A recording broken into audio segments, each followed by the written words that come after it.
এবার হচ্ছে আমার প্রবাসী ভাইদের জন্য, যাদের সন্তান বড় হয়ে গেছে, ছেলে বড় হয়ে গেছে, 18-20 বছর, 22-25 বছর হয়ে গেছে, আমার চিন্তা করতেছে না তাকে আমি প্রবাসে নিয়ে আসবো।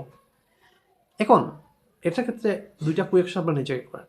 আপনার সন্তানকে আপনি হিউম্যান রিসোর্স হিসাবে নিয়ে যাবেন, স্কিলড, না লেবার, আনস্কিল লেবার হিসাবে নিয়ে যাবেন? সিদ্ধান্ত আপনার, সিদ্ধান্ত এখন কী করবেন? অনেকে করে কি, তাকে চলে যায় নিয়ে আর প্রবাসী, কোনো কাজ শিখে না, কোনো ল্যাঙ্গুয়েজও জানে না, কিচ্ছু জানে না, তাকে নিয়ে ফেলে দেয়। তাকে সেটেল হতে তার 3 থেকে 4 বছর সময় লাগবে, তাকে স্কিলড হয়ে এবং সেটেল হতে। কী করলে সে দ্রুত সেটেল হয়ে যাবে?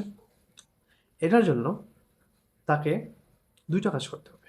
1 নম্বর হচ্ছে, তাকে একটা কাজ শিখতে হবে। আপনি যে শহরে বর্তমানে আছেন আরবের, যেখানে দিয়ে থাকেন, একটু খুঁজে দেখেন যে তার এডুকেশন সাথে মিল রেখে কোন কাজটা তার সাথে খুব ভালো যায়।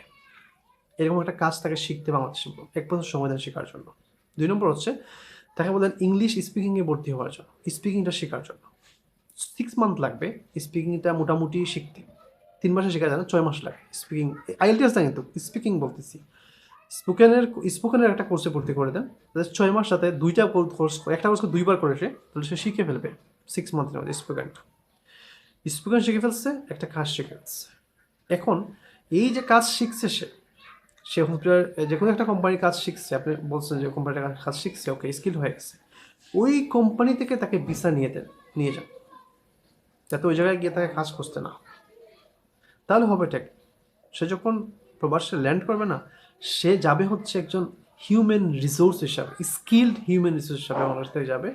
এবং সেখানে যাওয়ার পরে তার একটা নির্দিষ্ট কাজ থাকবে, ঠিক আছে, এবং তার সম্মান থাকবে অনেক উঠতে। সে একটা রুমে গাদাগাদি করে থাকার দরকার নেই, সে একটা ফ্ল্যাট নিয়ে থাকার মতো এবিলিটি তার থাকবে। কোন সিদ্ধান্ত আপনার, এই যে বাবা হিসাবে, তাকে আপনি স্কিলড হিউম্যান রিসোর্স হিসেবে নিয়ে যাবেন, না স্কিলড আনস্কিল লেবার হিসেবে নিয়ে যাবেন? সিদ্ধান্ত কিন্তু আপনার, ছেলেও আপনার, সিদ্ধান্ত আপনার।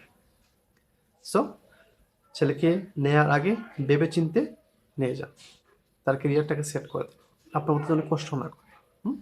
লাইক, শেয়ার, সাবস্ক্রাইব কিন্তু একদম ভুলে যাবেন, একদম ভুলে যাবেন, যদি আরো আপডেট পেতে চান। Thank you.